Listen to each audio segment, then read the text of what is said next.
This is Grocery Talks with food distribution guys Richard Baker, where we provide food manufacturers with a greater understanding of Canada's grocery sector.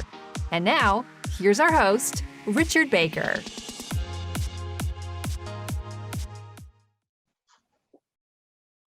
Today, I'm pleased to be joined on the line by Jane Dummer, President and founder of Jane Dummer Food Consulting, Canada's premier health and wellness expert. A pleasure to have you, Jane, and thank you for your time. Thank you for having me, Richard. It's great to be on your podcast, and I'm excited to talk about the top 5 trends. Can you provide us with a brief overview of Jane Dummer Food Consulting and the history behind the organization? Sure, Richard. What's really interesting about my position is I'm credentialed as a health professional, and I've been in the industry for over 2 decades now. And last year, we actually celebrated our 25th anniversary, which was pretty exciting. Congratulations. Thanks. And so we have expertise in agriculture, food, health, and nutrition, and we provide services in business development, communication, advisory, and research. And so, for example, if a company wanted to expand their product or get in products into the better for you space, we would partner with them and help them to achieve that goal. Excellent. Each year you come out with Jane Dummer's 5 food trends. What is the process behind this report? Yeah, and so as you know, answering your first question or talking about my business, again, I have a unique background as being a health professional in the food industry for over 2 decades. So I'm constantly monitoring local and global trends, and before COVID, would be at least at 8 in-person conferences, either as an expert or as a participant, or I write a column for Baker's Journal, which is Canada's leading B2B magazine for the baking industry. So I'd be there on behalf of them collecting information. So, and then once COVID hit, we were doing some of the virtual hybrid, which we talked about before the podcast started, and how some were effective and some weren't not so effective. But yes, so over the past 2 decades, it's been, it's just been part of my business to be monitoring these trends. And so probably about a decade ago, I started between November and January of the calendar year, I would filter through maybe 20 trends that I had been monitoring all year, and then narrow it down to 5 trends. And then write about those 5 trends that really resonated with me, based again on the research that I'd been doing, conferences I'd been attending, client asks and client requests, and then just observations. Excellent.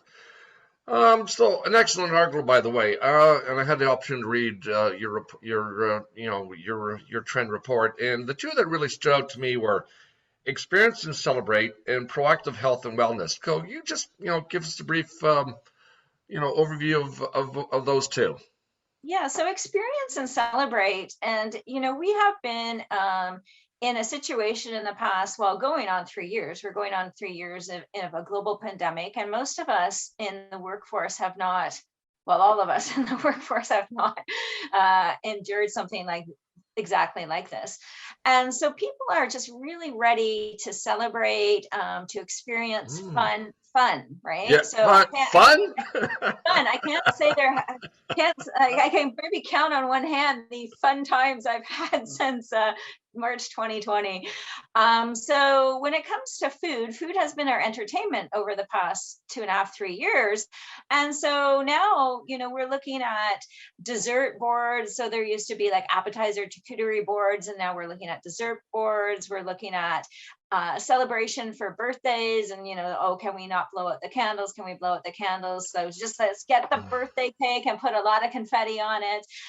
So the whole idea of experience and travel experience too, that's still restricted. It's still slightly uncertain, and hopefully those will lessen over this year, 2022. But people are looking for experiences to celebrate travel through eating. So really unique flavors like hibiscus or other types of flavors that perhaps give you a feeling that you're on vacation. So people are really looking for that. Okay. And proactive health and wellness is just, well, that's pretty just, hey, people are now looking to eat healthier every day, and they're looking to cut back on their sugar, looking for, products with higher fiber, higher protein.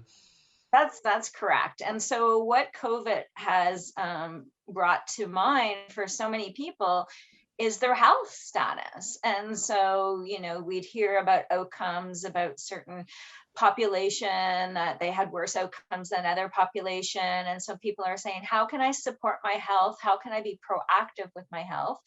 We had definitely a trend for immunity and gut health prior to the global pandemic, but since the global pandemic, immune health and gut health have been huge. So, supplements with vitamin D, foods with vitamin C, prebiotics, probiotics, people are really taking charge of their own health. Mm. Your most recent blog was entitled, "What the Heck Are Upcycled Ingredients?" For those consumers not aware of this term, could you provide some insights into this new sector or terminology? Yeah, so upcycled ingredients are an interest of mine, and I've been following them for 4 to 5 years. And I think the first time I saw an actual product was maybe fancy food, winter fancy food in San Francisco about 5 years ago. And so, what upcycled ingredients are is ingredients that otherwise would be wasted are used positively in a food product. So, Mm, foods like years ago when we made sausages or jams or jellies, it was usually okay, like the strawberries are starting to go too ripe, we can't eat them, we need to make jam or we need to yep. make a pie. So now in our today, in common modern times, we are looking at how can we take byproduct from maybe a manufacturing process, maybe through technology, make it more nutritious, and then Yes. have it as an ingredient in a food. So Wow. what, Excellent. what's ex- Yep. What's exciting about the upcycled ingredient is it doesn't take more land because you're not growing more crops, you're not using more water for those crops, or you're not using more any more energy inputs for those crops. So it's very interesting, and consumers are open to it, especially some of the younger consumers, I would say under maybe 38, really open to the idea of what we would consider a waste product becoming a food ingredient. Right. Excellent. And for those who would like to, learn more about your 5 trend report, what is the best way for them to download your top 5 trends report? So I put that on my Grow with Nutrition blog feed, and I've been writing that blog for over 10 years. And so you can go to my website, janedummer.com, and go to the news tab and just go to Grow with Nutrition. And when you pop on that, you'll see it right away. And if people are listening to this podcast a few months from now, I have a search button in my website, janedummer.com, and they can just enter trends, and all my trends Oh, excellent. documents will come up. And so, what is the best way for anyone that would like to make contact with you, Jane? They can, go to my website, janedummer.com. They can contact me by my email info. So it was short for information at janedummer.com, or even connect with me through social media. I'm often on LinkedIn and Twitter, a little bit on Instagram because I'm more B2B. LinkedIn is a great place for people to connect with me. Also, they can connect with me by phone, and that information is on my website. Well, thank you again for Jane Dummer for being our guest. And if you're a food manufacturer seeking distribution in Canada's grocery sector, please visit our website, www.fooddistributionguy.com.